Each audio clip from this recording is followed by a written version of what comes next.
Assalamualaikum warahmatullahi wabarakatuh. Selamat sore sahabat BKMFM dimanapun Anda berada. Senang sekali di hari ini kembali Uca menemani Anda lewat sharing senada nasyid dan berita Islami untuk edisi siar hari ini tanggal 23 ya Juli 2022.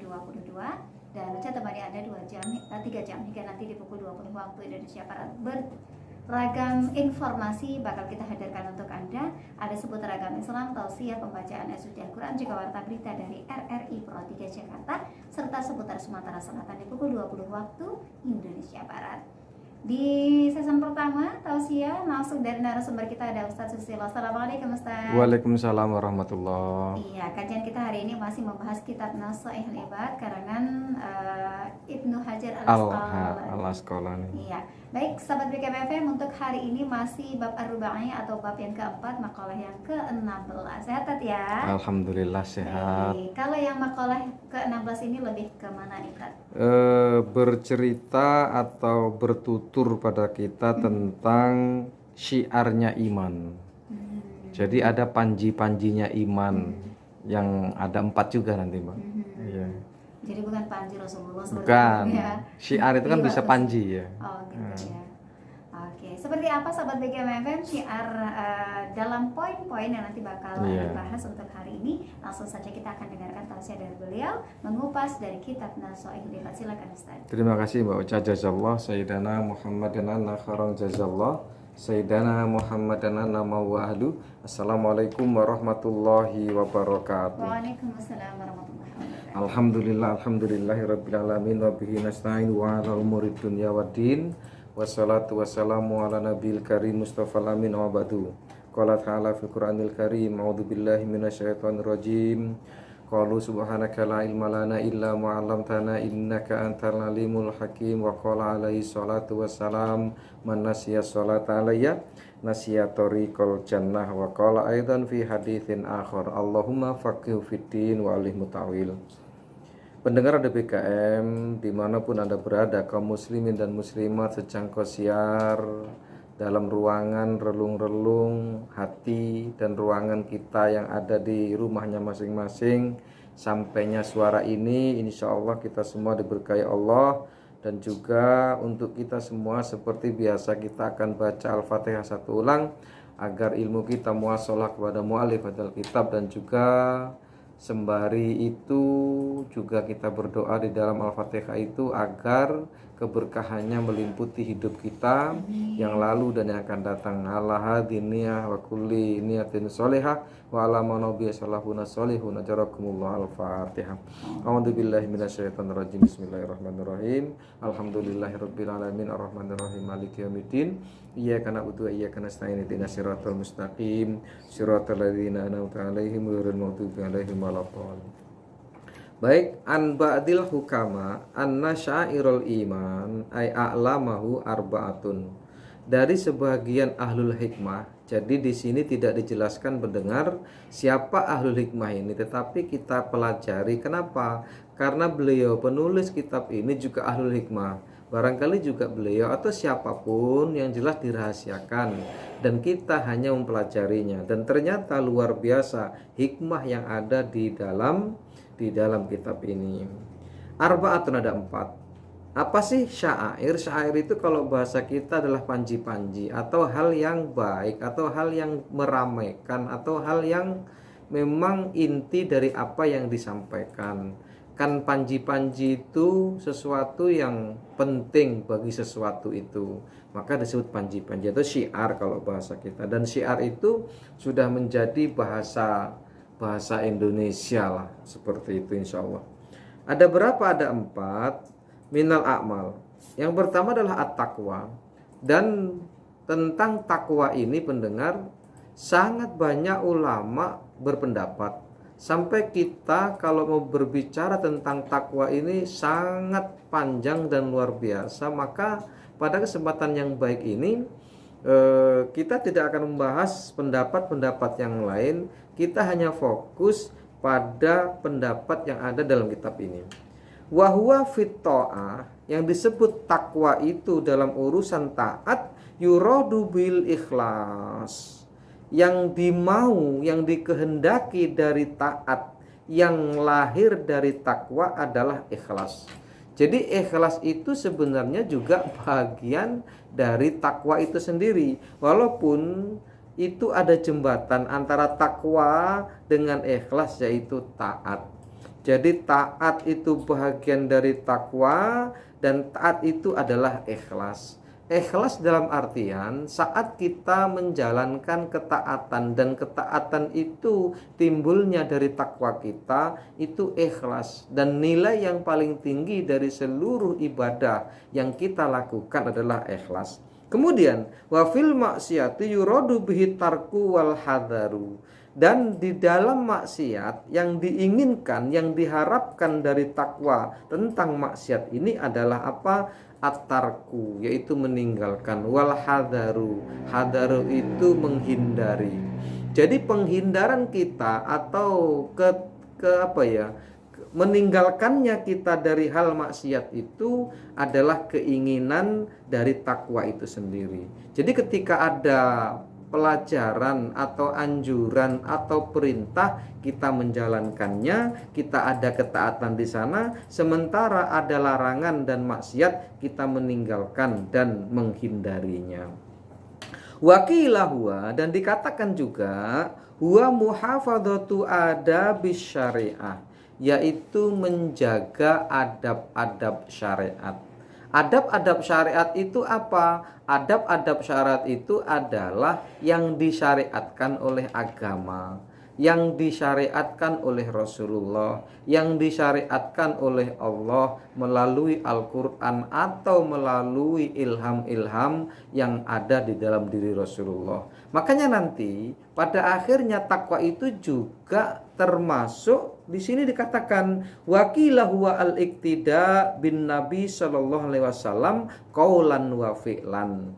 Yang di sini digambarkan lahirnya menjaga adab-adab syariat adalah dengan cara apa? Mengikuti Nabi Shallallahu Alaihi Wasallam qaulan wa fi'lan. Apa yang dikatakan oleh Nabi juga apa yang dilakukan oleh Nabi. Kenapa kok ujung dari takwa adalah mengikuti Rasul? Ingat, kul in kuntum tuhibbunallah fattabi'uni yuhibbukumullah wa yaghfir lakum dzunubakum. Katakan, hai Muhammad, jika kalian mencintai Allah, ikuti aku. Jadi sebenarnya dengan mengikuti Rasul itu qaulan wa fi'lan, apa yang disampaikan Rasul, apa yang dilakukan Rasul kita ikuti, maka sebenarnya itu sudah takwa. Makanya di sini ada kalimat al-muhafadzah. Muhafadzah ala adabis syariah, adab syariat. Dan syariat itu apa yang dikatakan Rasulullah, apa yang dilakukan Rasulullah. Dan syariat itu apa yang dianjurkan, ada yang diperintahkan dari Al-Quran, bahkan ilham yang turun, yang tidak ditulis di dalam Al-Quran melalui Rasulullah. Nanti di sana ada hadis qudsi, nanti di sana ada qaulullah, wa ma yantiqu anil hawa in huwa illa wahyu yuha. Tidak ada satupun yang keluar dari lisan Rasulullah itu adalah hawa nafsu dari dirinya. Tidak ada kepentingan pribadinya. Seluruhnya adalah kepentingan umat. Seluruhnya yang keluar dari lisan Rasulullah selain Al-Quran juga datangnya dari Allah Subhanahu wa ta'ala. Pendengar DWKM dimanapun Anda berada. Kemudian yang kedua, al-haya. Apa al-haya? Huwa nau'ani. Yang namanya malu itu, pendengar, ada dua jenis. Yang pertama jenisnya nafsani, yang kedua imani. Apa nafsani? Dalam kitab ini disebutkan nafsani huwa alladzi khalaqahullahu ta'ala fin nufus. Yang namanya malu nafsani di dalam kitab ini disebutkan yang diciptakan oleh Allah, yang dibuat oleh Allah di dalam jiwa-jiwa manusia. Jadi apakah dia orang yang tidak beriman? Apakah dia orang yang beriman? Apakah dia orang yang beragama? Apakah dia orang yang ateis? Apakah orang yang tidak percaya adanya Tuhan? Apakah orang yang percaya adanya Tuhan? Seluruhnya Allah berikan yang namanya al-haya.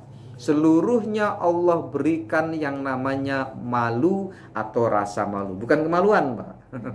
Kemaluan juga diberikan, dan itu gambaran orang yang kemaluannya kelihatan maka dia akan timbul rasa malu. Kulluha kal haya min kasfil aurah, sebagaimana malunya seseorang saat auratnya terbuka. Seperti itu. Siapapun orangnya kalau auratnya terbuka pasti malu. Hanya orang-orang yang memang dipaksakan oleh kehendaknya sendiri atau mungkin peraturan yang konyol.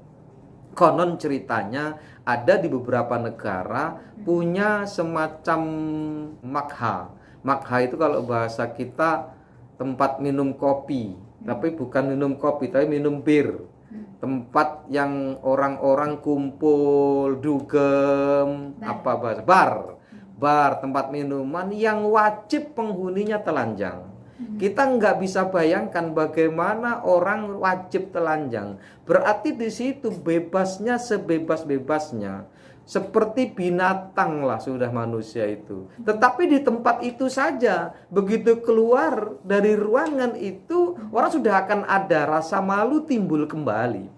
Orang sudah ada rasa malu lagi ketika di situ dipaksakan oleh kehendak, dan kehendak itu adalah kehendak iblis, kehendak itu adalah kehendak setan. Jangan pernah kita masuk dalam ruangan itu dan berdoa kepada Allah agar kita tidak ditakdirkan oleh Allah sampai ke tempat-tempat yang seperti itu. Naudzubillah, tsumma naudzubillah. Kenapa? Jangankan orang yang beriman, orang yang tidak beriman. Jangankan orang yang percaya sama Tuhan, orang yang nggak percaya sama Tuhan pun masih Allah berikan sebenarnya rasa malu itu dalam dirinya. Nah, ketika pada kondisi-kondisi yang memang dikondisikan oleh kondisi, maka kita harus menolaknya.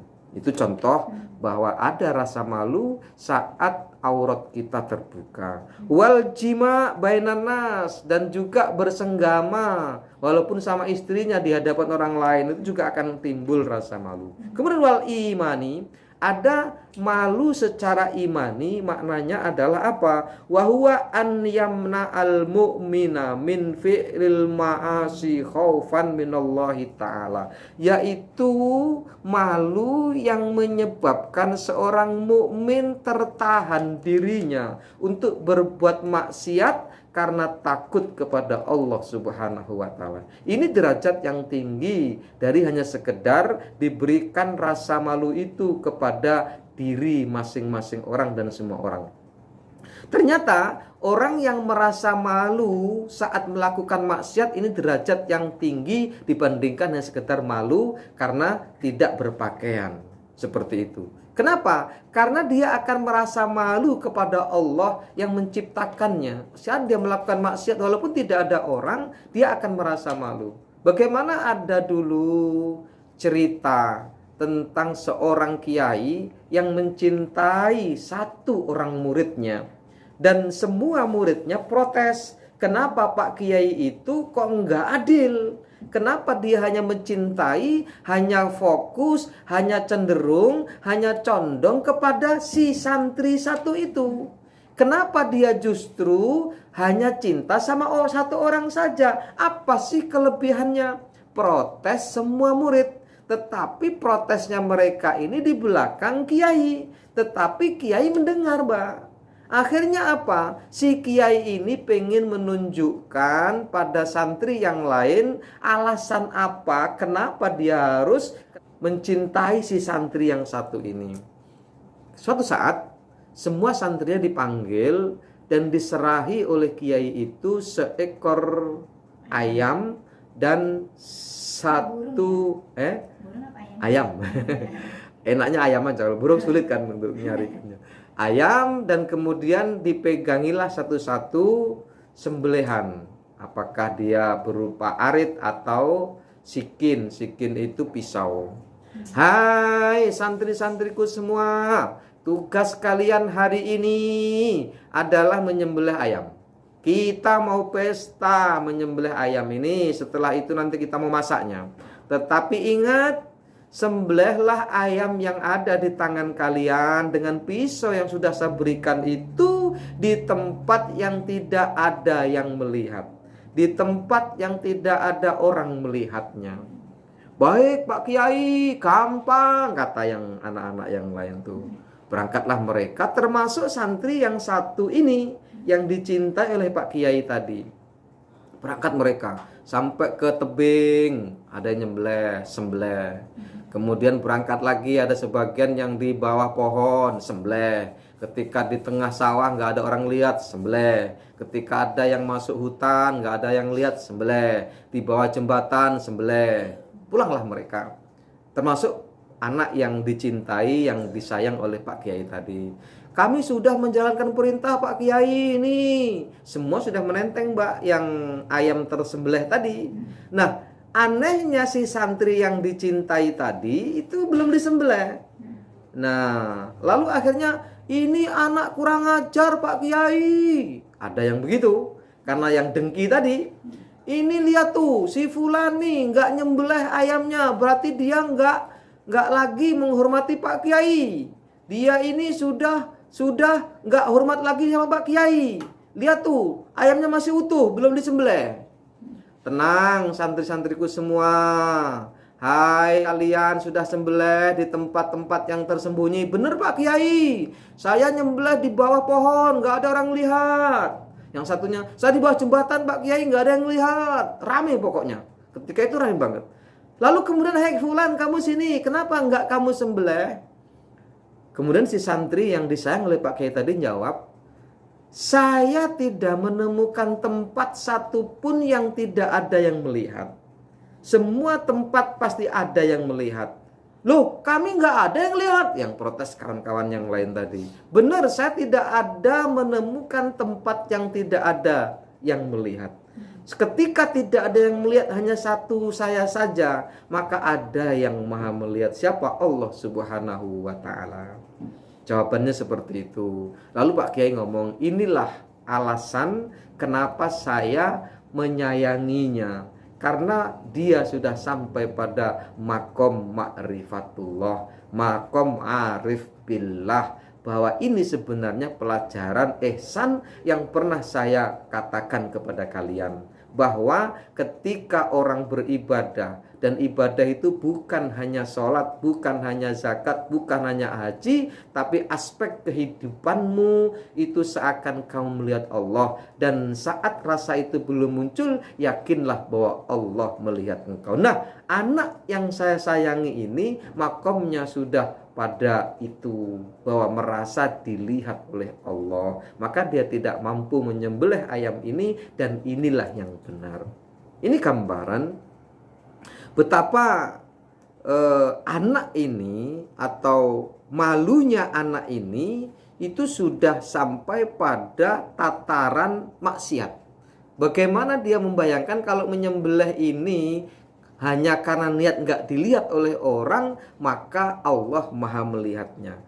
Kemudian yang ketiga adalah wasyukru.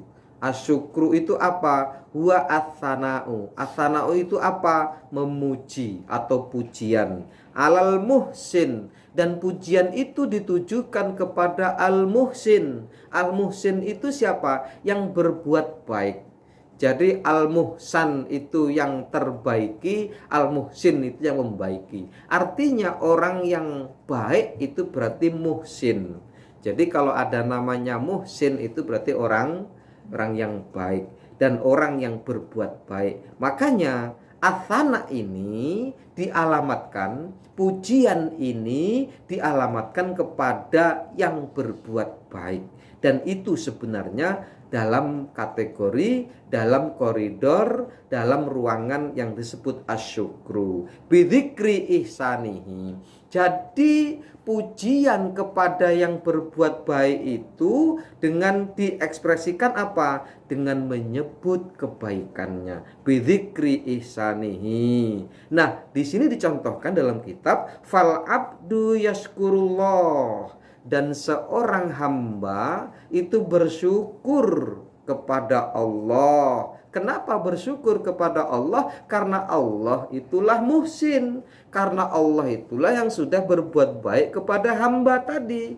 Perbuatan baik Allah, perlakuan baik Allah apa saja, naudzubillah tsumma naudzubillah, tidak bisa kita menyebutkannya. Demi Allah subhanallah, tidak bisa kebaikan Allah, perlakuan Allah yang baik kepada manusia bisa dihitungnya, tidak akan bisa, Mbak. Kebaikan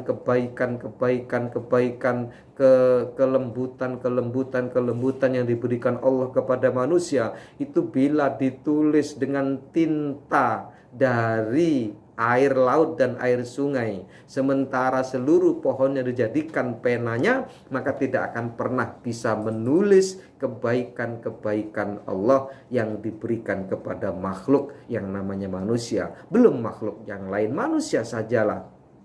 Dari mulai ujung rambut sampai ujung kaki tidak ada di situ tanpa kebaikan-kebaikan. Dan disitulah kemudian lahirlah syukur, lahirlah kita mensyukuri kepada Al-Muhsin yang telah memperlakukan kita dengan baik.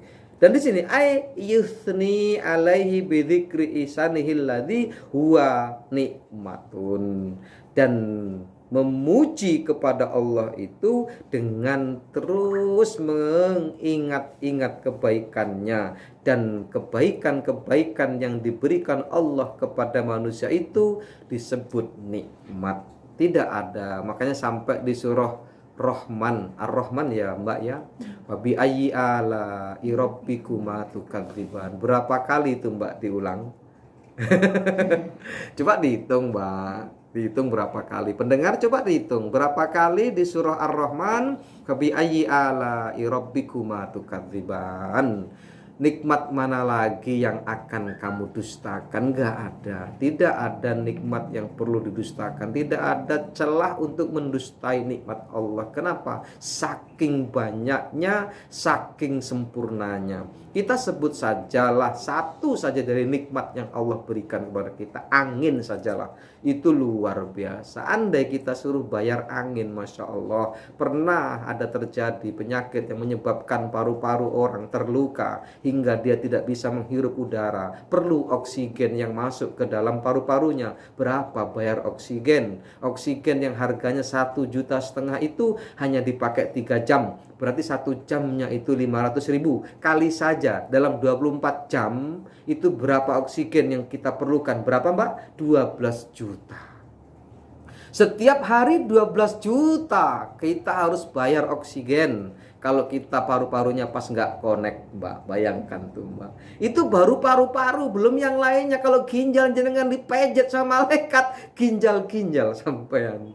Berapa harga ginjalnya? Kalau orang yang donor ginjal itu satunya itu 350 juta atau sampai 400 juta. Bahkan 1,5 miliar harga ginjal satu. Kalau 2, 1 miliar sudah. Itu tiap hari nggak pernah salah itu ginjal tuh. Menyaring darah itu nggak pernah salah. Yang darah kotor, jadi kemudian sesuatu yang tidak berguna menyingkir. Akhirnya darahnya jadi bersih lagi, balik lagi ke situ. Terus sirkulasinya seperti itu Mbak. Makanya orang yang sudah gagal ginjal itu harus cuci darah. Kenapa? Karena ginjalnya nggak bisa lagi mencuci. Dan darah itu harus seluruh. Dan setiap detiknya, setiap lininya, setiap incinya, setiap cairannya itu harus bersih dari segala penyakit. Maka kerja ginjal itu berat banget Mbak. Makanya hati-hati. Kalau tidak mengimani hal ini, tidak mensyukuri, baru ginjal yang kita bicarakan. Belum lagi yang lainnya. Belum lagi yang jantung kita. Belum lagi yang apalagi paru-paru kita. Belum lagi yang maik kita, tempat di mana makanan masuk ke situ, diolah menjadi Masya Allah. Naudzubillah, Masya Allah. Luar biasa. Subhanallah, itu baru kita bersyukur. Kemudian yang terakhir, wasobru. Apa sobru? Sobru itulah tarkus syakwa min alamil balwa, yaitu meninggalkan mengeluh terhadap balwa. Balwa itu balawi juga bisa. Balawi itu baliyah. Baliyah itu apa? Bala. Di sini apa? Li ghairillahi ta'ala yang bagi lana an nad'u wa bidu'ain tamim. Enggak usah itu. Lain Bu. Sampai di sini aja. Pendengar dari BKM benar berada bahwa sabar itu harus dimiliki. Sabar terhadap apa? Sabar terhadap baliyah, terhadap bala, karena memang sesekali Allah juga akan menguji kita dengan bala. Sampai ada hadis qudsi yang sering saya sampaikan dulu di awal-awal kajian kita, man lam yasbir ala balaya watlub robban siwaya wahrud min ardin siwaya. Dalam riwayat yang lain, man lam yasbir ala balai watlub robban siwai wahrud min ardin siwai. Siapa orang yang tidak mampu bersabar atas penderitaan dunia ini, baik sakit, baik rasa nggak nyaman, baik gundah gulana hati, dia tapi nggak sabar, maka Allah memerintahkan kepadanya untuk mencari Tuhan selain Allah dan disuruh keluar dari dunia Allah ini.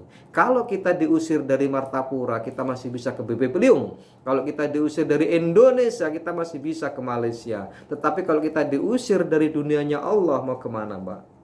Ini gambaran bahwa ada semacam stressing dari Allah agar kita mampu bersabar. Dan memang kadang sabar itu harus dipaksakan, Mbak. Dan paksaannya mungkin kita dikasih penyakit, dikasih rasa sakit. Dan ketika kita ada di dalam diri kita sakit dengan rasa sakit itu, biasanya akan timbul sabarnya. Seperti itu, Mbak. Dan masih panjang ini makalah, insya Allah sampai 2 session. Iya, jadi ini baru part 1. Part 1, insya Allah.